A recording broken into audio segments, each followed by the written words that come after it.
ayoko sanang i-topic ito, itong, kay, Doc Willie Ong. Opo, ha?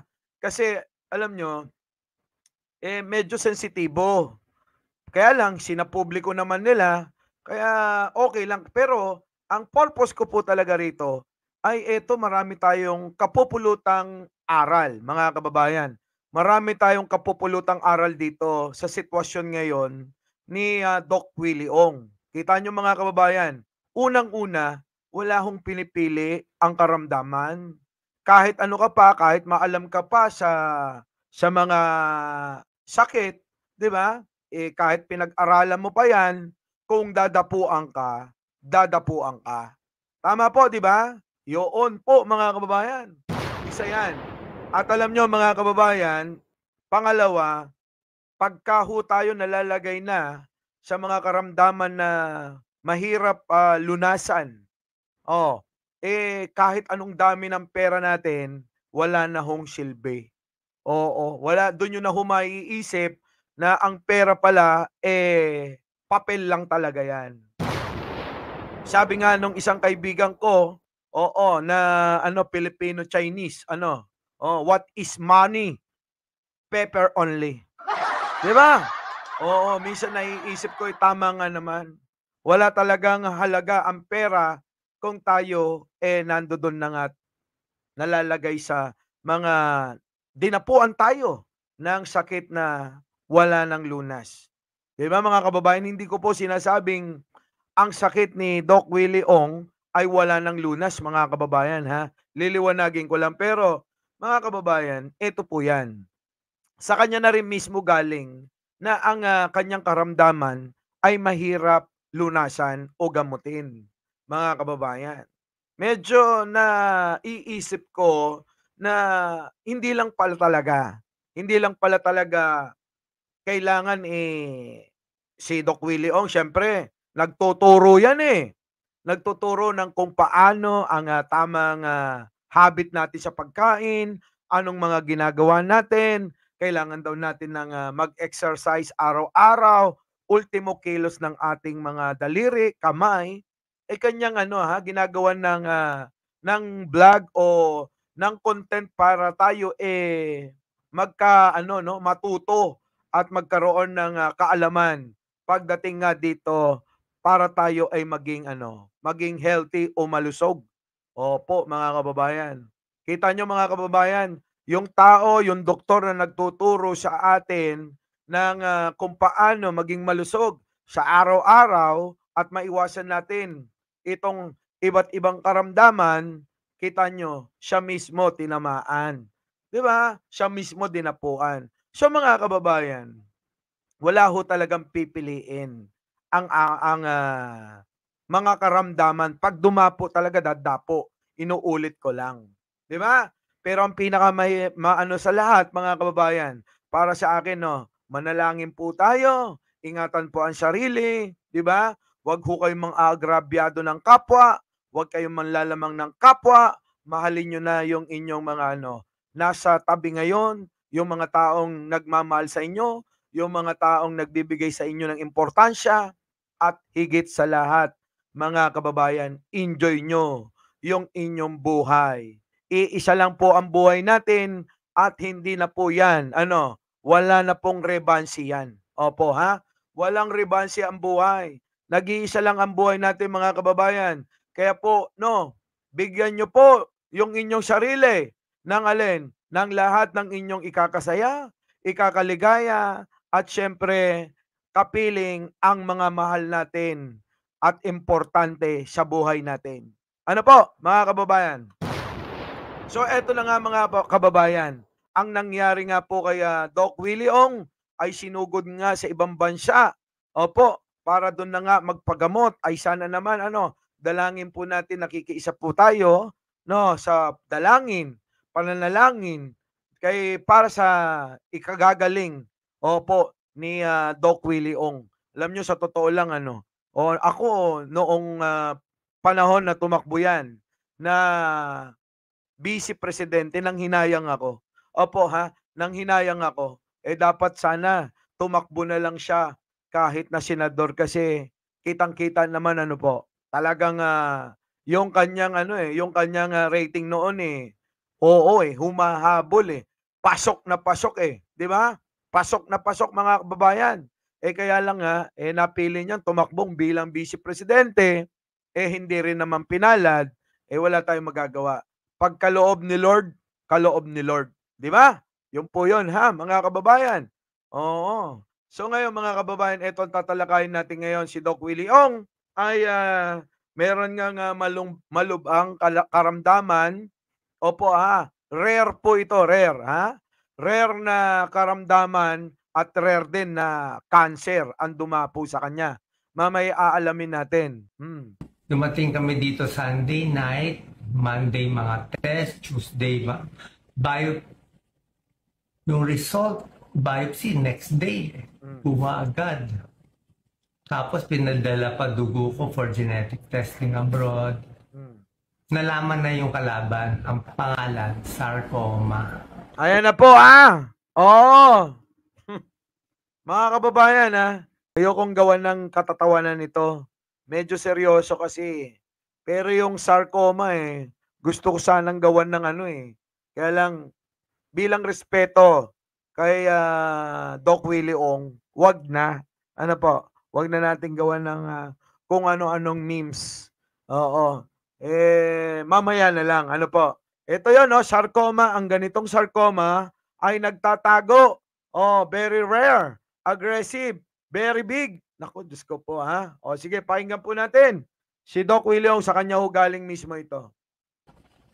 Very rare, marami tayong sarcoma sa atin. Pero yung ganitong sarcoma nagtatago na very aggressive, very big, na inipit na ang liver, ang inferior vena cava, lahat. Kala mo, nasa loob pa ng inferior vena cava, naipit pa yung puso ko. Puso ko nakapisa yung right atrium. Kaya siya rare because galing sa nerves. Galing sa nerves. Yun yung nagpa-rare sa kanya. Galing sa nerves at wala akong risk factor. Tsaka wala kaming lahat. Tsaka hindi lang yun, nagtago. Salbahe. Hindi ko sabihin salbahe. So, nagtago siya. Malaki. So, pag doon anytime will die, dito siguro we'll see. Pero ako kahit ano naman mabuhay, hindi mabuhay, okay na sa akin. Kita nyo mga kababayan, parang ready na rin si Doc, Parang tanggap niya na rin na mabuhay, maka-survive o hindi, okay lang sa kanya, 'di ba? Pero ito ulit, mga kababayan, sabi ko nga sa inyo marami itong, mga kapupulutan ng aral, ano po, 'no? 'Yan. Alam niyo sa buhay natin mga kababayan, lagi tayong maging handa. Opo, 'di ba? Huwag ho nating iisipin na tayo mananatili habang buhay sa mundo. Hindi po tayo mananatili, dito sa mundong ibabaw mga kababayan. 'Di ba? Makikita niyo meron diyan mga bata pa lang, 'di ba? Kinukuha na ni Lord, binabawi na ni Lord yung binigay na buhay, 'di ba? Itong buhay natin hiram lang naman natin, 'di ba? Hindi naman na natin kailangan pang, isipin na kung sino yung may lumikha sa atin, iisa lang naman 'yan. Pero mga kababayan, alam nyo, eto lang 'yan. Bilib ako dito kay Doc Willie Ong kasi handa na siya, 'di ba? Handa na siya sa kung ano man yung mangyayari sa kanya. Makaligtas man siya sa pagsubok na 'yan, sa karamdaman na 'yan. Thank you. Kung hindi naman, okay na lang 'yan. 'Di ba Sato Margarita, Lynn Hirikawa, Cardong, Waray, 'di ba? Wing Vlogs, Wing Go Vlogs, Magnus, 'di ba mga kababayan, no? Jane Wanson, ako Boss Mike, handa na. 'Pag maayos ko na yung dapat ayusin. Kaya nga ho mga kababayan, habang ho tayo ay may kalakasan o malakas pa yung ating pangangatawan, huwag niyo na hong ipagpapabukas-bukas yung mga bagay na kailangan niyong ayusin. Yung mga bagay na alam niyo na na pupuwedeng pagtalunan tulad ng inyong mga iiwang mga property, kayamanan, 'di ba?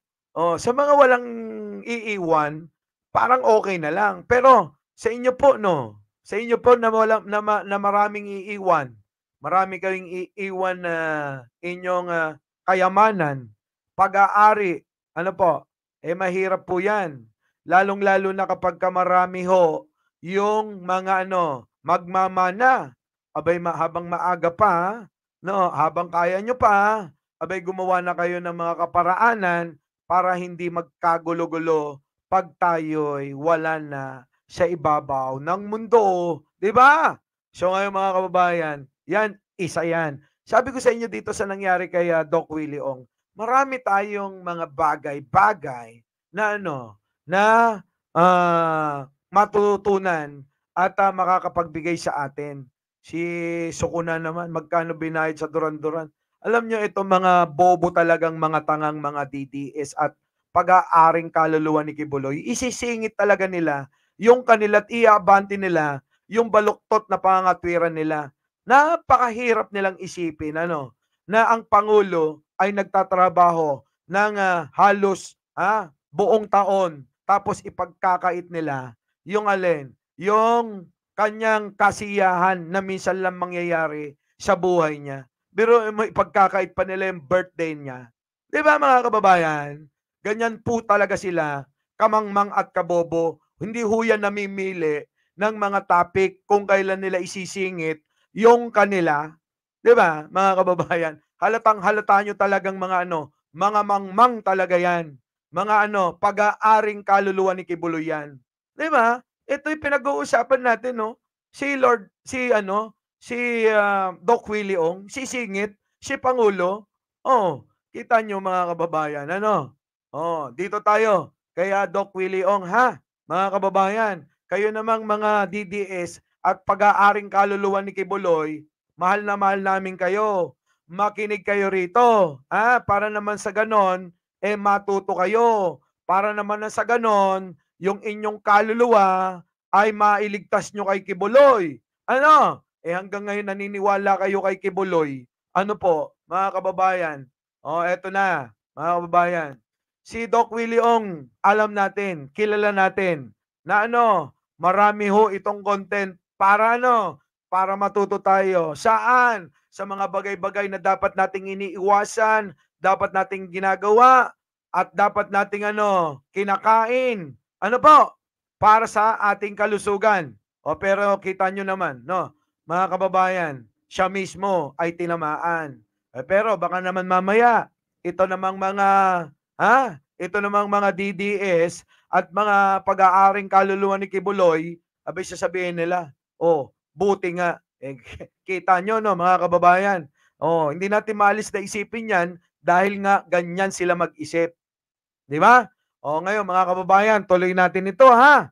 Sana nasusundan nyo yung ating topic, mga kababayan. Oo nga, kakamping nahinto ko na. Sabi ng doktor, dahan-dahan lang. Huwag ko raw biglain. 1 linggo kong nahinto, medyo, yun nga yun, nawala daw yung boses ko.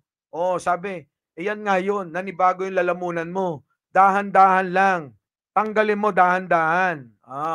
Yan po, Okay, eto na mga kababayan. Sabi ko sa inyo, di ako nagsisinungaling.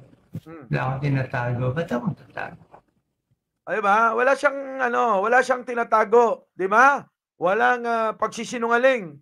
Gano'n naman ito Napakahinahon at napakaliwanag magpaliwanag at talaga naman makikinig ka kapagka ito tumatalakay sa iba't ibang usapin patungkol sa kalusugan, sa mga sakit, at kung ano yung mga dapat nating iwasan at ginagawa. 'Di ba mga kababayan?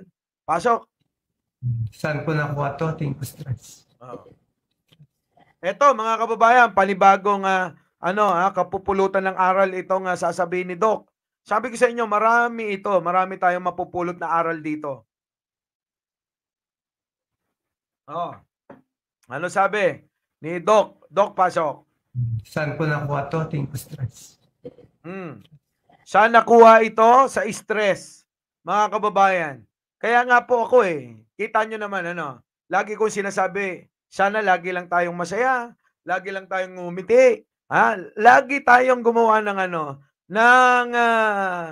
ikakasaya, hindi lang ng sarili natin, kundi ikakatuwa at ikakangiti rin ng ating mga kababayan. Di ba? Ganun po yan Ito na, saan nakuha?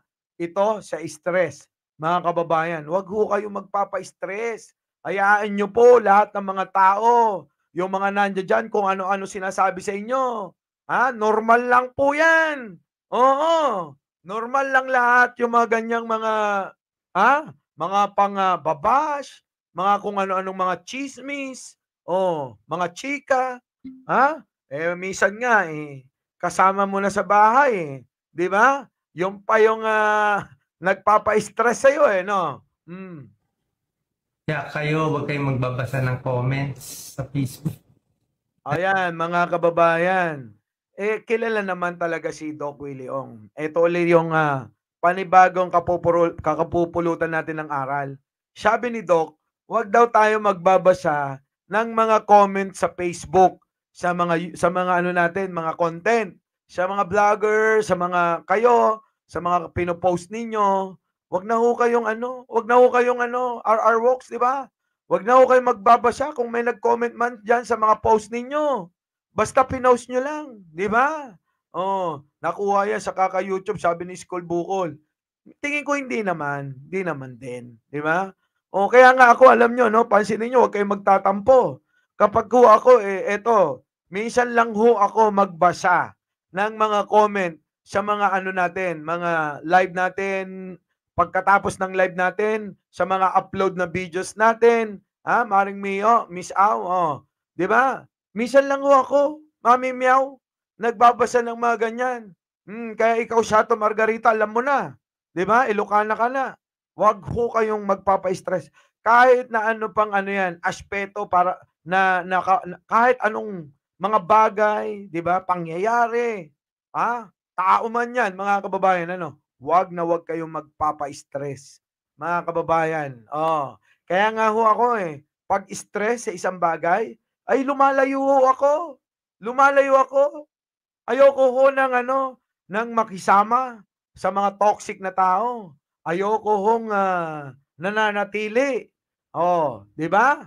Bakit? Makakagawa ho kayo ng kasalanan sa inyong sarili at sa ibang tao kapag nanatili kayo. Sabi nga, opo sabi nga ng, lolo ko, sabi niya, "Apo, kapagka ikaw ay, nakakagawa na ng kasalanan, sa posisyon, pagkaisipan niyo 'to maigi, mga kababayan, unawain niyo maigi. Eto, 'pag ikaw ay nakakagawa na ng kasalanan sa ibang tao, sa sarili mo o sa Diyos, sa iyong posisyon, relasyon, at lokasyon, ay nako, lumayo ka na." Nakuha niyo ba, mga kababayan? Na-stress ako sa mga comments. Na-stress ako sa mga bashers. Kahit konti na na-stress ako. Yan ang problema, mga kababayan, ano? Eto pa ulit, payo lang ito. Payo lang. Eto, mga kababayan, payo lang. Kung kayo ay hindi po kayo matibay, Port Wall, Manuel Lorenzo, Kids Adventure Time, thank you naman. Melanie Enriquez, opo. Happy Sunday po. Rudy Coraming.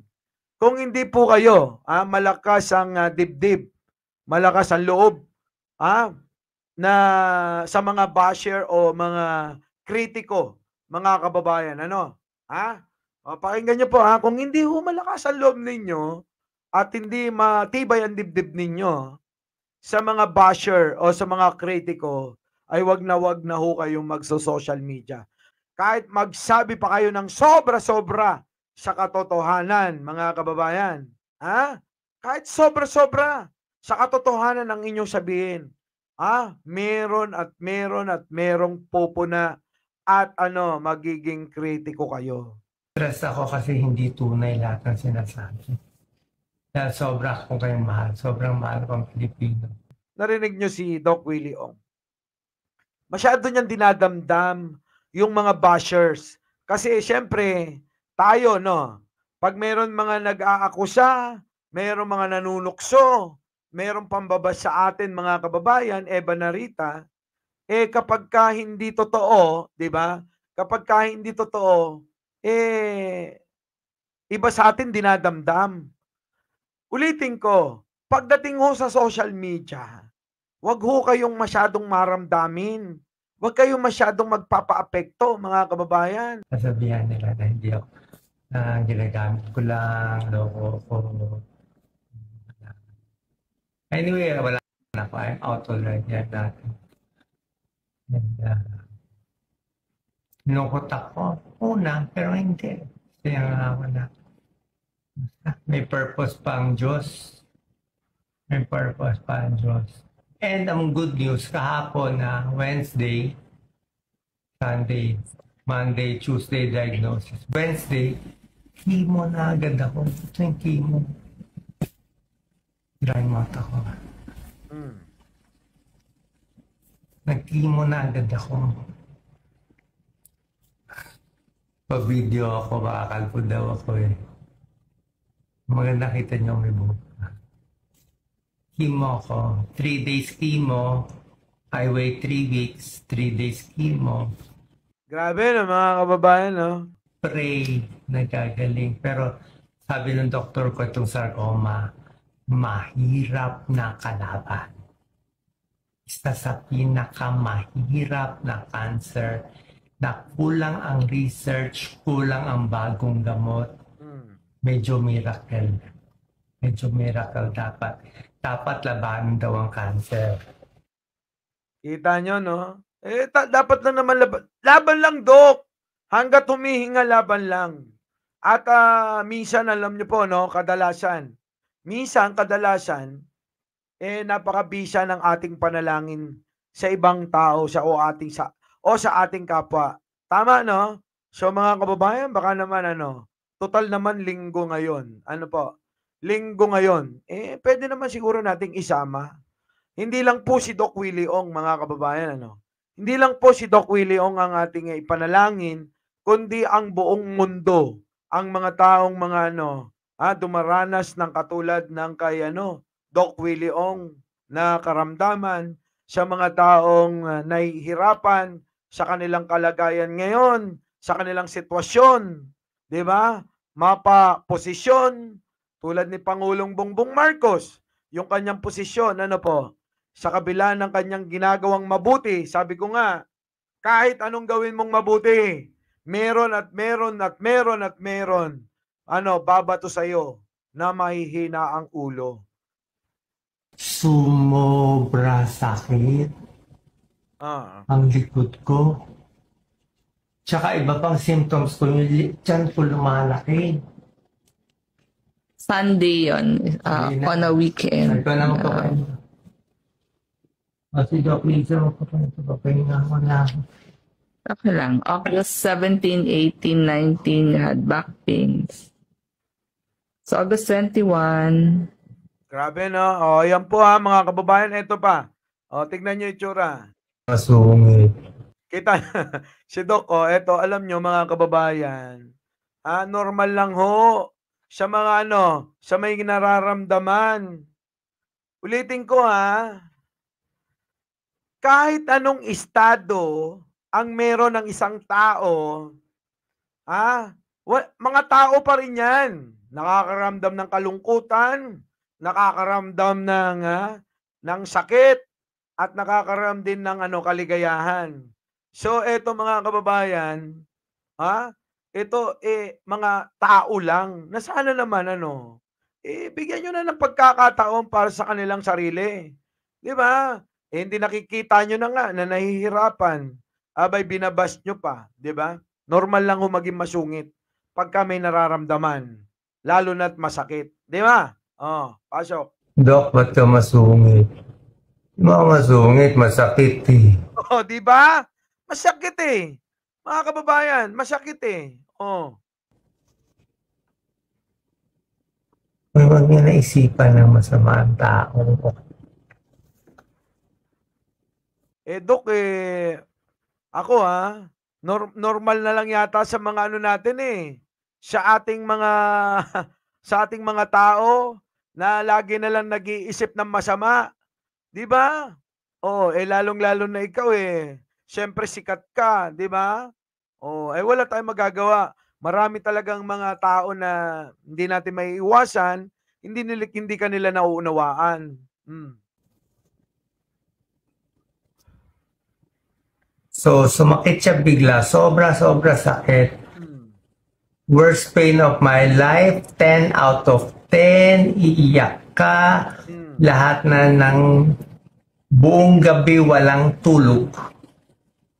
Mula pag upo sa lazy boy sa gabi hanggang sumikat ang araw, walang tulog. Nakaupo.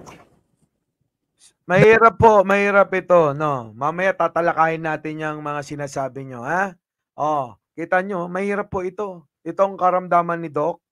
Opo, ha? Sino na nakaranas ng maospital ng halos 1 buwan o mahigit pa 1 buwan sa ospital? Sino sa inyo? Ay napakahirap. Oo. Ako ho umabot ho ako ng 28 days sa ospital O kita nyo? Kaya mga kababayan, sabi ko nga, ipagkakaloob ni Lord ang ang pangalawang buhay o pagbibigyan pa tayo, abay wag niyo hong sasayangin. Ako ho 5 araw na coma ako walang biro. 5 araw wala ho akong malay. 5 araw wala akong malay, nasa ospital ako. Paggising ko, hindi ko alam kung nasaan ako. Yung pala, nasa ospital na ako. Umabot ho ako ng ng halos 1 buwan.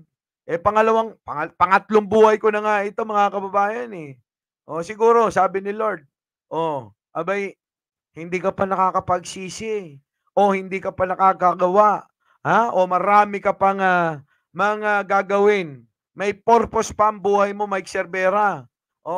Hindi pa kita kukunin. Hindi ko pa babawiin ang buhay mo. Pigitan nyo mga kababayan. Alam nyo, napakabisa ng mga taong maraming nananalangin. Kasi nung panahon ko, napakaraming nanalangin para sa akin.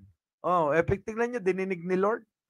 Di ba? Kaya mga kababayan, gumawa na lang tayo ng mabuti para sa kapwa. Di ba?